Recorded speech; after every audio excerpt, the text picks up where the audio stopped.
was so relieved that I didn't have to leave a dead body in a stolen U-Haul with my fingerprints all over it. Shit, I can't wear this hat. On a previous one, I recalled a story about how certain songs and music have a very funny way of transporting us back in time. Like it's the purest form of time travel. Now, sight is a weird one because, sight is not that common. Obviously, if it was that powerful, we'd be time traveling all over the place and killing each other because we'd be like dazed and we'd run off the road. It did happen to me not too long ago. I was at a friend's house. I was helping them move, and they're like, "Hey, can you just dump all the things from that drawer into a bag?" And everybody's got the kitchen drawer. It's literally like the apocalypse drawer. You can survive on what the hell's in that drawer because there's candy, there's toothpaste, there's keys, there's money, there's a tennis ball, there's a tampon. I start to scoop everything into this bag, and I notice like there's still something in there, and it's like in the back. So I pop it. This pen rolls out. Now this is not a normal pen. This is like an EpiPen, but it's not like a new EpiPen. It's one of the old school EpiPens, and it looked very, very similar to what a Narcan shot looks like. And for those of you who don't know what a Narcan shot is, it's a shot of adrenaline used to give people who are in overdose, specifically from like fentanyl or opioids, right? If you ever seen Pulp Fiction, that's a Narcan shot. So that EpiPen that looked like a Narcan shot rolling out from this drawer triggered one of those time travel flux capacitor DeLorean.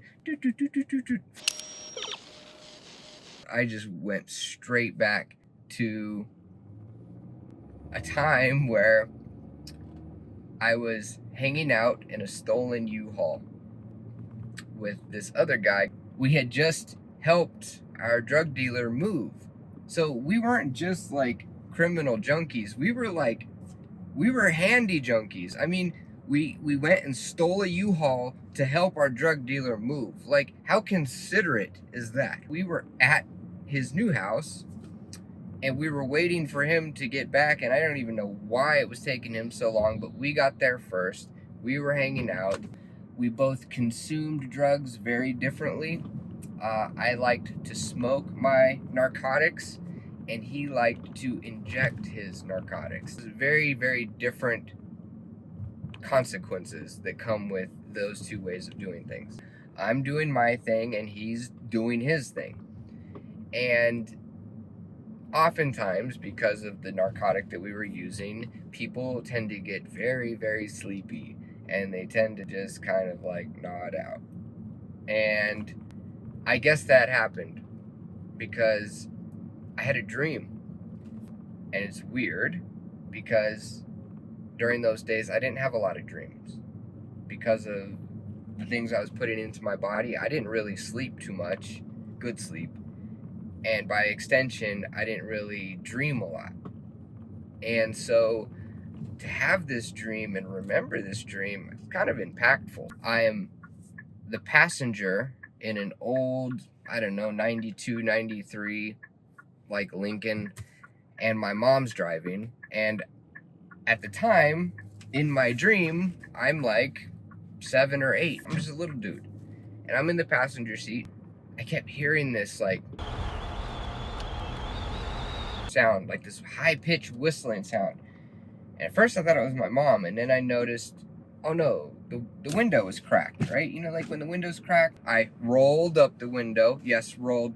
At least my dream was like historically accurate, because when I was 7 or 8, we didn't have automatic windows. So I rolled up the window and it stopped. A couple seconds later, the whistling would start again, and I'd roll up the window, and it just repeated like 2 or 3 times. And then one of the times the whistle got really loud, and I didn't roll up the window in time, and I woke up.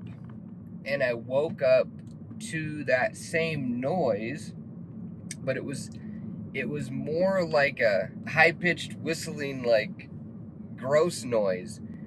And then I realized it was coming from the dude next to me. And I look over, and this motherfucker is just slumped over, and that was his breathing. That what I was hearing in my dream was his breathing, and there was like gurgling noises, and I'm like, oh my fuck, what the fuck am I gonna do? What am I supposed to do? So I grab him by the shoulder and I sit him up, and he is not looking good. He's not blue, but he is not Caucasian.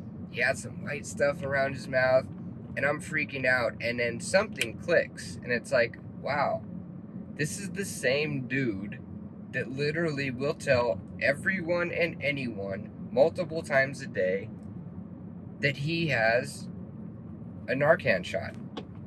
Why would he do that? Well, because we were telling him that we were sick and tired of finding him in the bathroom with a needle in his arm. So it's like, you probably should stop doing that.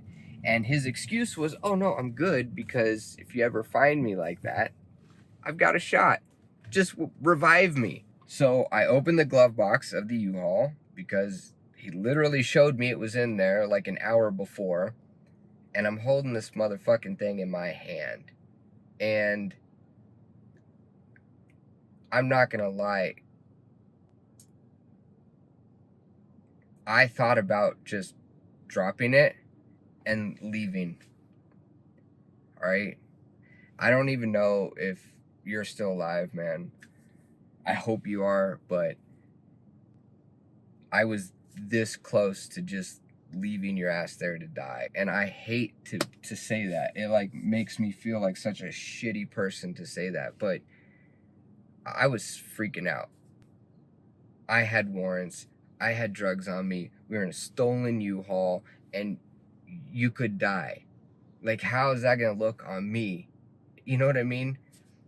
And I just wanted to get out of there, but for whatever reason, and I honestly cannot tell you the reason why, I didn't. So yes, we had YouTube in those days, even on my stupid burner phone from Walmart that I had to like prepay for. You know, YouTube was the same back then as it is now. It's like, how do I build this cabinet? Well, I gotta watch 60 videos. Same thing with reviving a motherfucker. Like, okay, like you would think that some government organization would put out, hey, you know, if your junkie friend is in this state, you know, do A, B, C, and D. Nah, I had to look at like 3 different ones. I'm scanning, I'm freaking out. He's getting worse. His breathing's getting more shallow. And so I'm like, okay, let's do this. And thank God it wasn't like Pulp Fiction. Like, you don't have to stab somebody in the heart, okay? You just got to get them like in the thigh, or, you know, somewhere where you can just make sure that that stuff is going. I take it out of the wrapper. I don't even know if this thing is, I don't know where he got it. Is it still work?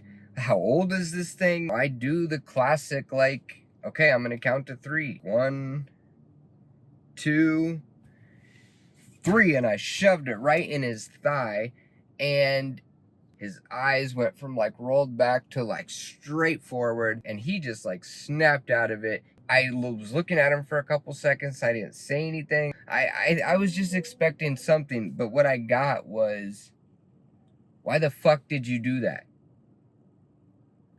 Why the fuck did you do that?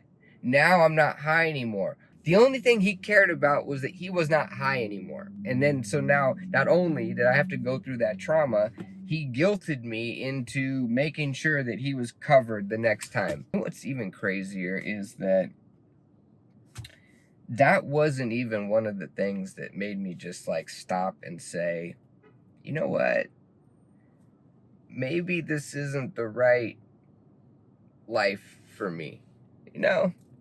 It didn't even register on the radar from like, oh, one of those pivotal moments that kind of make you reevaluate things.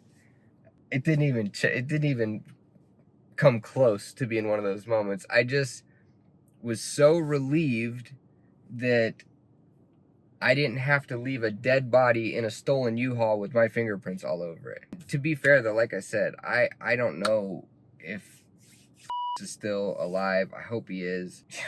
I hate to tell a story about a dead guy, but you know, there's a lot of dead people that didn't make it back from those times.